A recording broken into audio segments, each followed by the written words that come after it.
Hello guys, today I'll be reviewing Reload by Metallica, and this album is basically a continuation of what we heard from Load, except not as good in my opinion.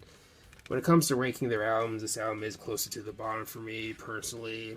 I'll admit that. I don't think it's their worst album, but I would say that it is definitely one of their weakest for sure, but it does have a share of highlights though. But yeah, the album, it's piss and blood on the cover, and yeah, we all know that back in 1997, Metallica fans were really itching for Metallica to release an album with piss and blood on the album cover. We all know that, of course, but anyways, let's go ahead and dive into the album. The album starts off with Fuel, and it's probably one of the best songs from this era. Maybe the best song on the album, to be honest. A bit more upbeat, a bit more faster in tempo, and all around a pretty catchy track that's definitely memorable for sure. I know that Avril Lavigne covered this song in 2003, if I remember correctly. It was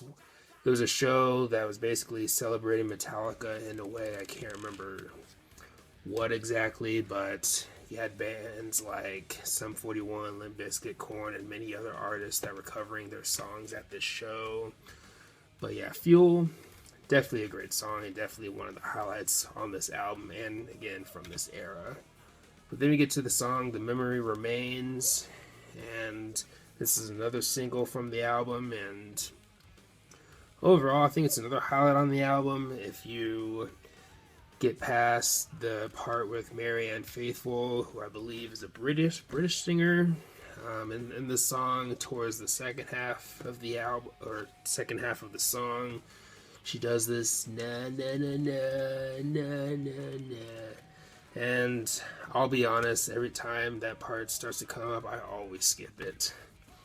It's just I don't want to listen to that for 20 or 30 plus seconds. No, thank you. But besides that part, the song overall is decent. Kind of has some nice groove to it, and not one of James's best performances vocally in this song, but I wouldn't say that it's bad either.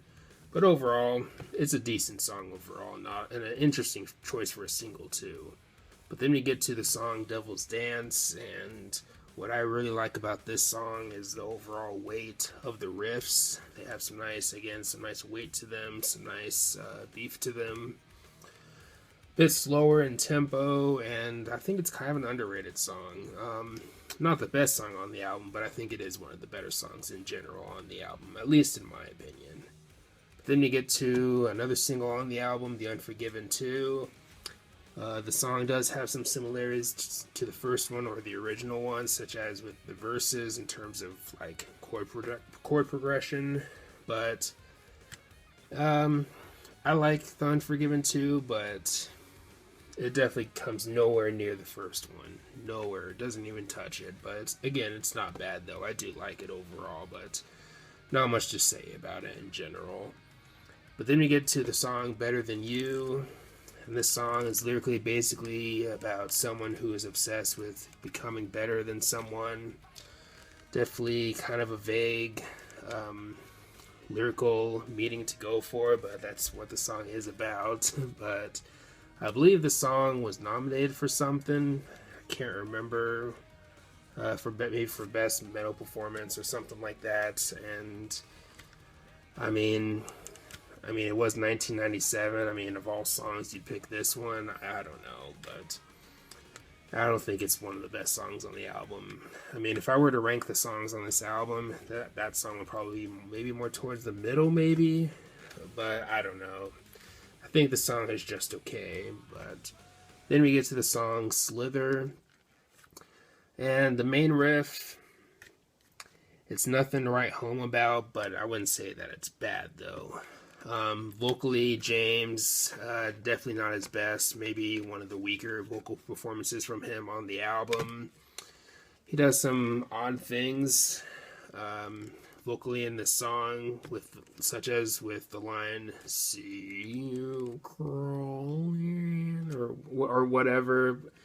I mean, the song, I don't think it's bad. I think it's just okay. I wouldn't say that it's filler, but again, just okay. But then you get to the song Carpe Diem Baby, and the song's another song on the album that's a bit more slower tempo, but also has some interesting groove to it. And overall, I think it's a decent track. Does it need to be over 6 minutes? I don't know about that, but again, a decent track.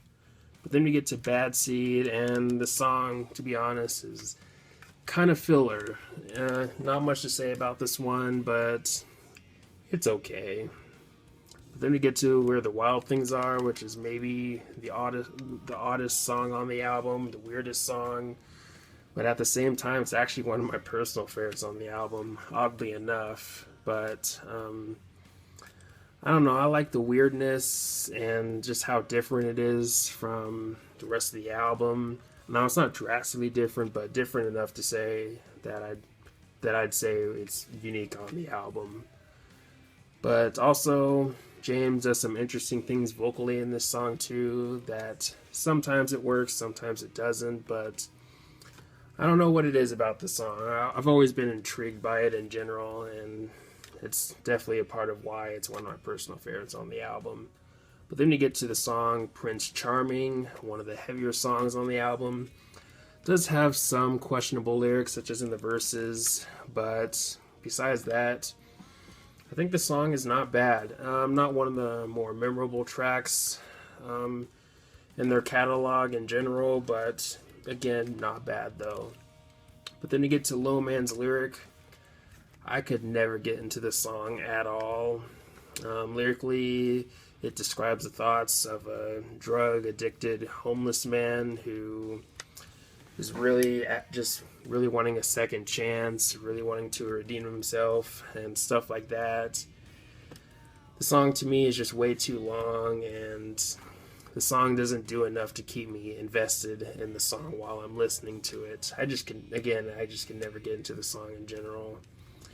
But then we get to the song Attitude, which, in my opinion, brings absolutely nothing to the table for Metallica or this album in general, but it's okay. Definitely one of the more just passable but just okay songs from Metallica in general, in my opinion. Then we get to the album closer, Fixer, and kind of a unique song on the album. What stands out the most to me in the song is probably the guitar work. You have some interesting things going on. The song has a pretty interesting build-up.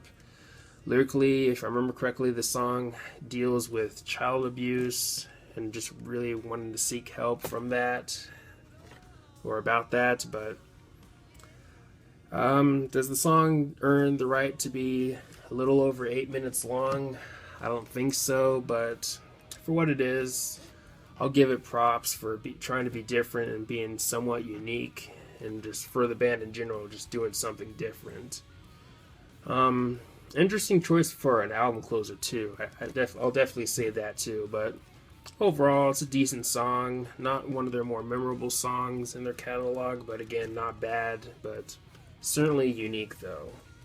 But anyways, if I had to rate this album, I'd probably give it a 7. Not their best. One of their weakest, but not their worst, I'd say. But yeah, for now, I think I'll go with the 7 out of 10. But anyways, let me know your thoughts on the album. Do you love it? Do you hate it? How's it compared to their other albums for you personally? Do you like this album more than Load, or do you like Load more, and all that good stuff? But anyways, thanks for watching. Please leave a comment and like, subscribe. Have a nice day, and take care.